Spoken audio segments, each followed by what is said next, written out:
Assalamualaikum warahmatullahi wabarakatuh. Ketemu lagi dengan saya, kawan-kawan di channel Ustaz Tajal. Bayangkan kalau Anda sedang duduk di sebuah kafe, sedang menikmati secangkir kopi, ketika tiba-tiba ada seorang teman lama datang dan mengungkapkan rasa kecewanya terhadap Anda. Nah, dari penggalan cerita ini kawan-kawan, itu mengingatkan kita betapa pentingnya memiliki kemampuan skill untuk menghadapi situasi sulit seperti yang tadi, atau dengan teman kita yang kita hadapi.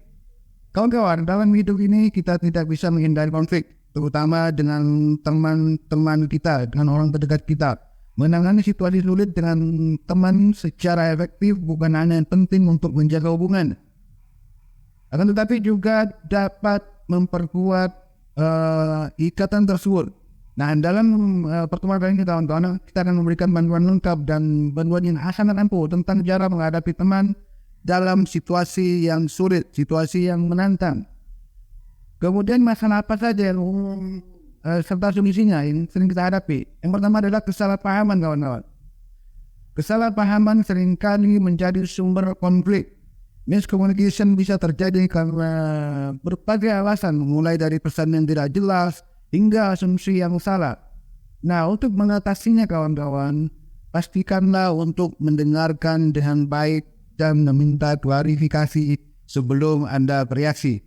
Selain itu, gunakan bahasa tubuh Anda yang mendukung seperti kontak mata, anggukan untuk menunjukkan bahwa Anda benar-benar memberikan atensi terhadap teman Anda. Yang kedua adalah kecemburuan. Kecemburuan dalam status pertemanan kawan-kawan dapat muncul dari perasaan tidak aman, perbandingan yang tidak sehat. Perasaan ini dapat merusak hubungan jika tidak ditangani dengan baik. Dan cara terbaik mengatasinya adalah dengan jujur, dengan terbuka tentang perasaan Anda, serta mencoba untuk memahami perspektif teman Anda. Diskusikan apa yang memicu perasaan tersebut dan cobalah untuk menemukan solusi bersama. Yang ketiga adalah ketidaksepakatan.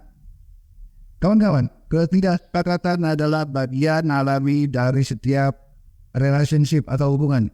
Hal itu tentang keputusan kecil atau besar. Tidak kesepakatan bisa muncul, cobalah untuk menemukan kompromi yang adil dan menghargai pandangan teman Anda. Hindari sikap defensif dan berfokuslah pada mencari solusi yang menguntungkan kedua belah pihak, Anda dan teman Anda. Misalkan saja Anda dan teman Anda berbeda pendapat tentang rencana mau berlibur. Anda ingin pergi ke pantai, sementara teman Anda ingin mendaki gunung.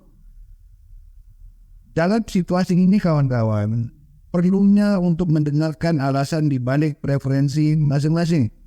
Mungkin Anda bisa menemukan solusi tengah, seperti mengunjungi pantai dan mendaki gunung di hari-hari yang berbeda, selama liburan misalnya.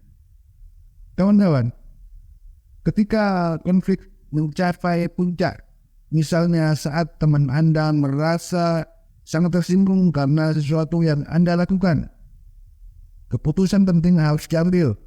Pilihannya adalah mengabaikan masalah atau menghadapinya dan menyelesaikannya secara langsung. Memilih untuk menghadapi masalah dengan kepala dingin, dengan hati terbuka adalah solusi terbaik, adalah langkah terbaik. Bayangkan kawan-kawan situasi di mana teman Anda menuduh Anda tidak menghargai persahabatan kalian karena sebuah komentar yang Anda buat misalnya. Nah, kawan-kawan, sini Anda harus memilih antara mempertahankan ego atau berusaha memahami perasaan teman Anda, perasaan kawan Anda. Nah, keputusan untuk mendekati teman Anda dengan sikap terbuka, kepala dingin, dan mencari tahu lebih dalam tentang apa yang mengganggunya, ini dapat menjadi titik balik penting dalam menyelesaikan konflik antara Anda berdua. Kemudian bagaimana taktik menghadapi konflik yang sering terjadi dengan orang-orang terdekat kita? Yang pertama, tetap tenang kawan-kawan. Jangan biarkan emosi menguasai diri. Bernafas dalam-dalam, tariklah dan cobalah tetap tenang. Yang kedua, dengarkan nasihat aktif. Dengarkan apa yang dikatakan oleh teman Anda tanpa interupsi. Tunjukkan bahwa Anda peduli dan ingin memahami sudut pandang dari teman Anda. Yang ketiga, berilah empati. Cobalah untuk menempatkan diri Anda di posisi teman Anda dan pahami perasaannya. Setelah mencapai puncak konflik kawan-kawan, saatnya mulai untuk menyelesaikan masalah. Langkah pertama adalah meminta maaf dengan tulus jika Anda merasa salah. Kemudian ajak teman Anda untuk berdiskusi tentang bagaimana Anda berdua bisa memperbaiki situasi ini. Dengarkan perspektifnya dan cari solusi yang saling menguntungkan. Kemudian langkah penyelesaiannya kawan-kawan, yang pertama yaitu meminta maaf jika Anda merasa salah. Minta maaf dengan tulus, katakan bahwa Anda menyesal dan jelaskan apa yang akan Anda lakukan untuk memperbaiki kesalahan yang telah Anda buat. Yang kedua, buat diskusi terbuka. Ajak teman Anda untuk berdiskusi tentang masalah yang Anda hadapi berdua. Dengarkan perspektifnya tanpa interupsi. Ingat, tanpa interupsi. Dan cobalah untuk memahami sudut pandangnya. Kemudian solusi ketiga adalah mencari solusi bersama kawan-kawan. Cobalah untuk menemukan jalan keluar yang saling menguntungkan. Buatlah rencana tindakan yang diambil. Tindakan bersama untuk menghindari konflik serupa di masa-masa yang akan datang. Kawan-kawan, misalkan teman Anda merasa tersinggung karena Anda tidak hadir di acara penting dalam hidupnya misalnya. Mulailah dengan meminta maaf atas ketidakhadiran Anda dan jelaskan alasan Anda kenapa Anda tidak bisa hadir. Kemudian ajak teman Anda berdiskusi tentang bagaimana Anda bisa mendukungnya di kemudian hari, di masa mendatang. Mungkin Anda bisa merencanakan untuk menghadiri acara berikutnya atau mencari cara menunjukkan dukungan Anda. Kawan-kawan, strategi memperbaiki hubungan kawan-kawan bisa dilakukan dengan pertama, komunikasi terbuka. Jangan biarkan masalah menumpuk berlarut-larut. Komunikasi yang jujur, komunikasi yang terbuka sangat penting. Buatlah kebiasaan untuk berbicara tentang perasaan dan masalah yang muncul. Masalah yang muncul sebelum menjadi besar. Misalnya jika ada sesuatu yang mengganggu Anda, bicarakanlah dengan teman Anda segera daripada menunggu hingga situasi menjadi buruk. Yang kedua, empati kawan-kawan. Ini sangat penting. Ini adalah kunci dalam memperbaiki hubungan. Cobalah untuk memahami perasaan, memahami sudut pandang teman Anda. Ini bisa membuatnya merasa lebih dihargai, merasa lebih dipahami. Misalkan teman Anda sedang mengalami masa sulit di tempat kerjanya misalnya. Cobalah untuk mendengarkan dan berikan dukungan secara emosional. Kemudian komitmen untuk berubah. Anda berdua harus berkomitmen untuk berubah. Tunjukkan bahwa Anda bersedia melakukan perubahan untuk memperbaiki hubungan ini. Bisa mencakup hal-hal kecil seperti hal yang lebih sering mendengarkan atau menghindari topik-topik tertentu yang sensitif. Misalnya jika teman Anda merasa tersinggung oleh candaan tertentu, hindarilah candaan itu. Beralihlah ke topik candaan yang lain. Daripada di masa mendatang Anda akan kecem lagi. Jika Anda dan teman Anda baru saja menyelesaikan sebuah konflik besar kawan-kawan, tunjukkan komitmen Anda untuk memperbaiki hubungan Anda berdua.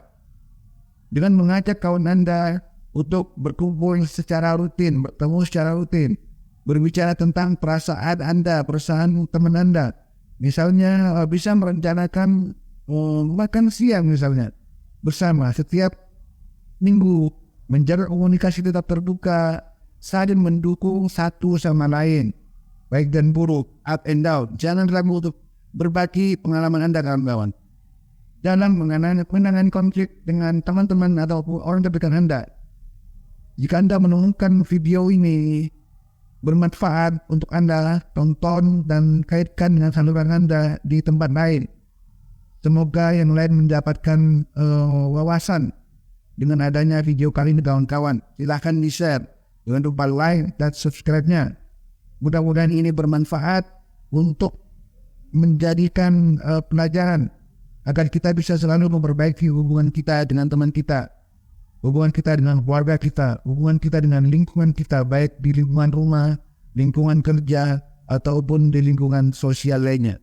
Sebab kenapa kawan-kawan, tanpa adanya networking, kita bukan apa-apa.